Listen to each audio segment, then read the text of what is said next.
All the recipes we're using in these biscuit videos are available on southernplate.com. If you're watching this video on YouTube, look below it and you'll see a link to the exact recipe. If you're watching on southernplate.com, you should see the recipe below. Visit that link and you can print it out and make these biscuits in your own home. Hey everybody, I'm Christy Jordan with southernplate.com, and today I am here at my friend Jennifer's house. And since she wore like the right t-shirt for us and everything, and we're going to teach y'all how to do biscuits. Jennifer and Paula and Chris swear that they can't make good biscuits, and I swear that they're crazy, because anybody can make wonderful biscuits. You just gotta have the right recipe, the right ingredients, and a little bit of confidence.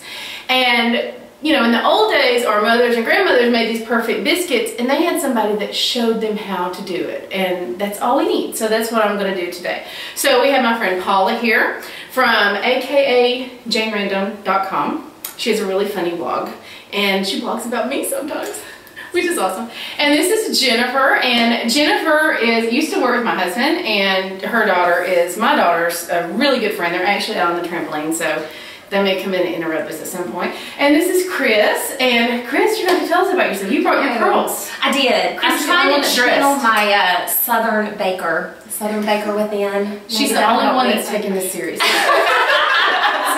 I'm desperate. And y'all, I brought Pyrex for everybody. And thank you, Jennifer, so much for letting us come to your house. She's the organized one that always has a clean house.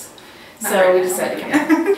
But I'm going to be walking in through this as I walk you through this. So we'll be back in just a second, and we're all set up, and we'll get started on our first biscuit. I'm actually going to do 3 different videos and teach you how to make 3 different kinds of biscuits.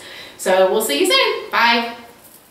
Okay, so we're going to start with the classic 3-ingredient Southern biscuit. And this is a real easy one. All you need is milk, self-rising flour, and a little bit of Crisco, otherwise known as vegetable shortening.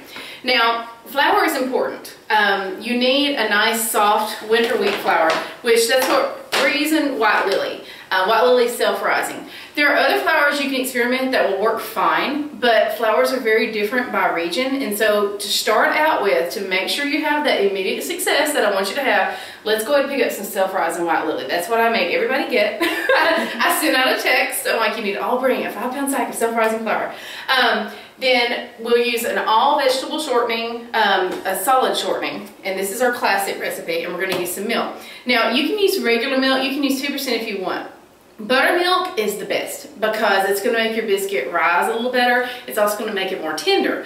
But most people don't have buttermilk at their house all the time. We just use it for baking with. So instead what we did is we added milk into our cup here, whole milk, and then added a little bit of vinegar or lemon juice. And what you want to do is add like a tablespoon, and then you stir it and you let it sit for 5 minutes. And it is going to get that milk noticeably thicker.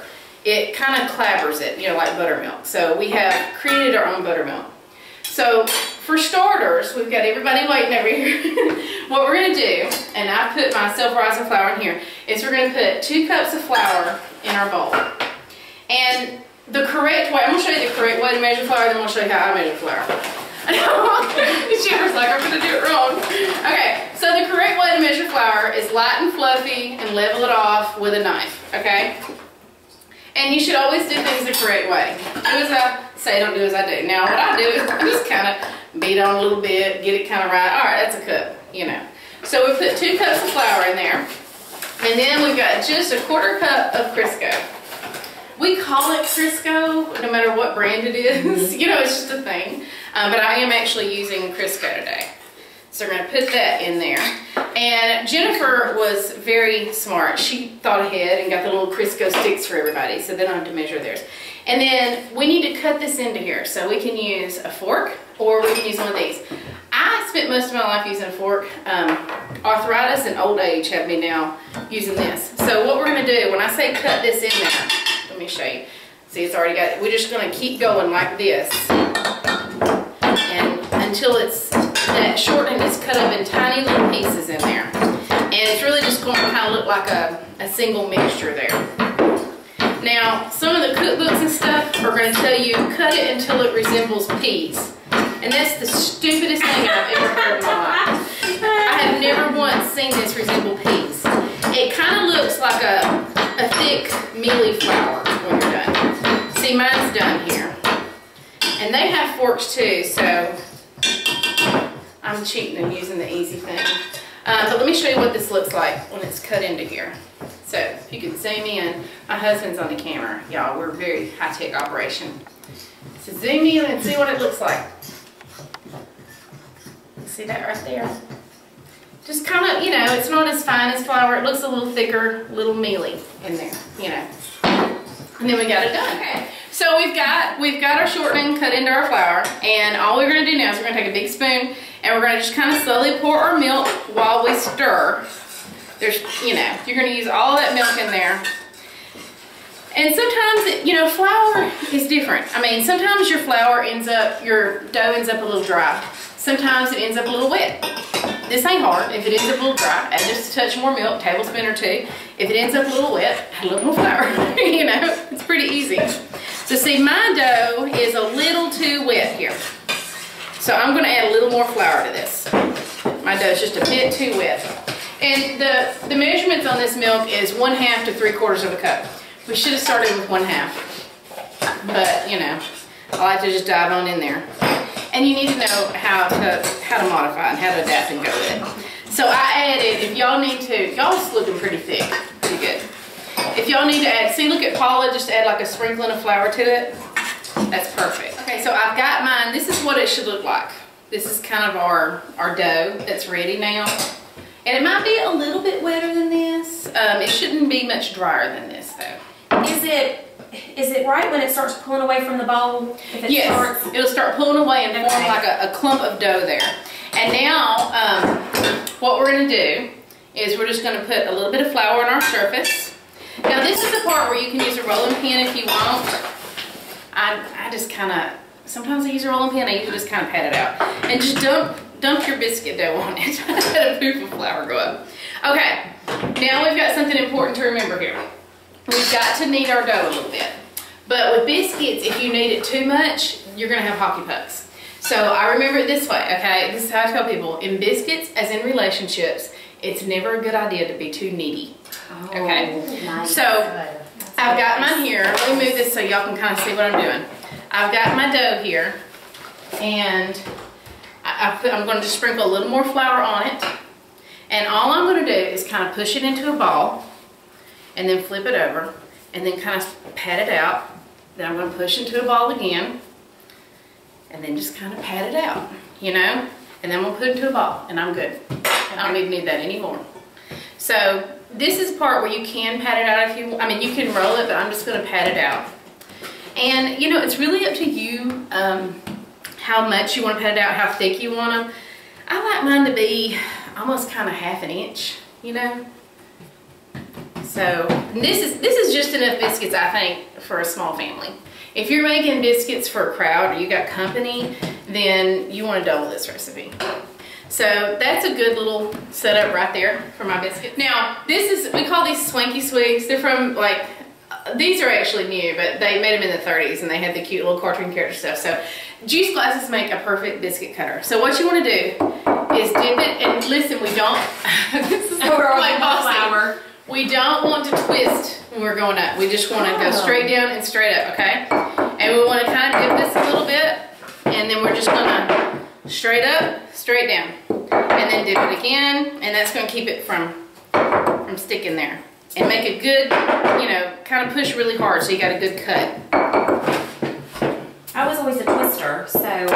Well, it helps. Have done that. You kind of, and I'll show you why in a minute. You kind of want that edge to be as raw as you can, and when you twist it, you're putting flour on it more, and you're kind of sealing off the edge a little bit. I'm just gonna spray a little bit of cooking spray on my baking sheet. And here's the thing: placing your biscuits is very important. You want them, and here's the other thing: you want your biscuits touching each other on as many sides as possible, because biscuits, like friends, like good friends, help each other rise up. So you always want them touching each other. And I'm going to show you a little trick using your scraps that'll get you prettier biscuits too. Now you can push these scraps together and cut out more biscuits. They're going to kind of be more layeredy and flaky if you do that. A lot of times people just take the scraps and just bake them, and then you use those for bread puddings, or really that's what the mama eats while you're finishing breakfast. You can use it for bread pudding? Oh yeah, oh yeah. But you see, I've got these scraps here. So what I'm gonna do, you see how I've got my biscuits all touching each other? They're together there. Now, every side that a biscuit is touching another biscuit, that's gonna help it rise higher, okay? So if we take some of these scraps and kind of arrange them, we're making like a little fortress to help our biscuits rise. Now it's going to be ugly, so you don't want people to see this if you're trying to make pretty biscuits. But if you're cooking for people who are more concerned with your food being pretty than how it tastes, you really should not be cooking for those people. So you see I got like a little, isn't that ugly? You know, God love it. Yeah, okay. Bless its heart. So we've got those, y'all's biscuits look beautiful.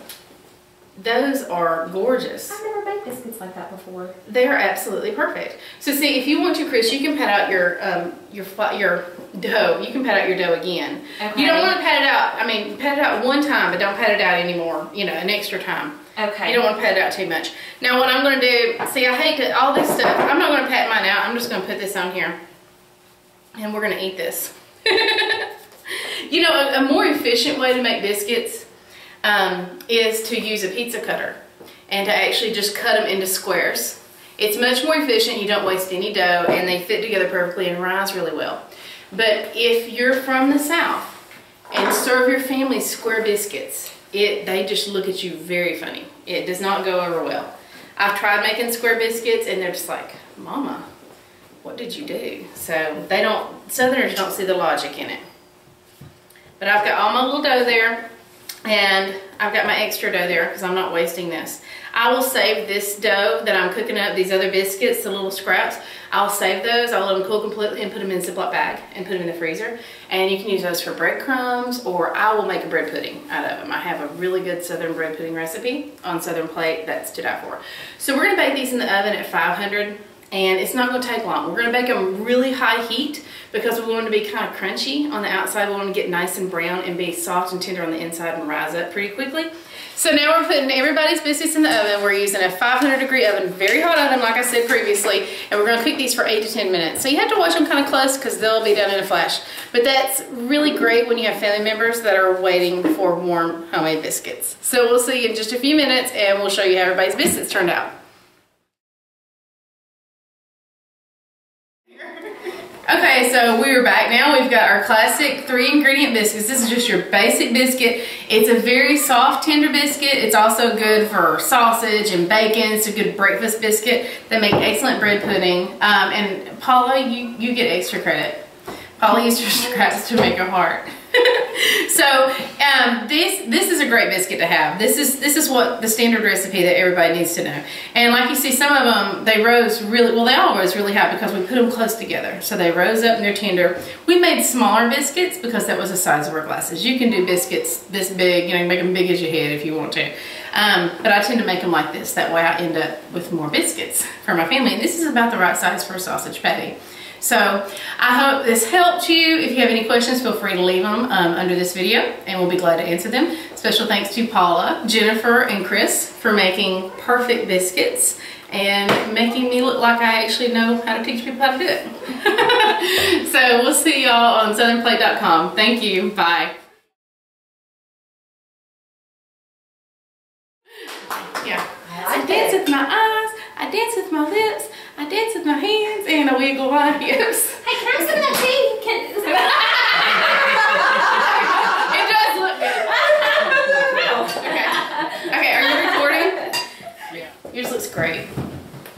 And yours, Paula, you might want to make yours. Oh no, Paula's, yours is Jennifer's is a little, don't pan out anymore. What? Jennifer's Italian and she's making a pizza crust. Yes, she is. That's her realm right there. That's her realm. That's exactly what I was doing. Oh, I wish I could see them. Brandy, you're going to have to start getting them in this too. I'm going to get my bacon sheet here. Okay. Now we got some bacon sheets. These are some pretty biscuits. Y'all, I want to take a picture of my biscuits real quick. We got to do some, if anybody wants to take a picture of your biscuits, we got to do some Instagram. 3. For this recipe, 2, 3. For this recipe and more, check out southernplate.com. For this recipe and more,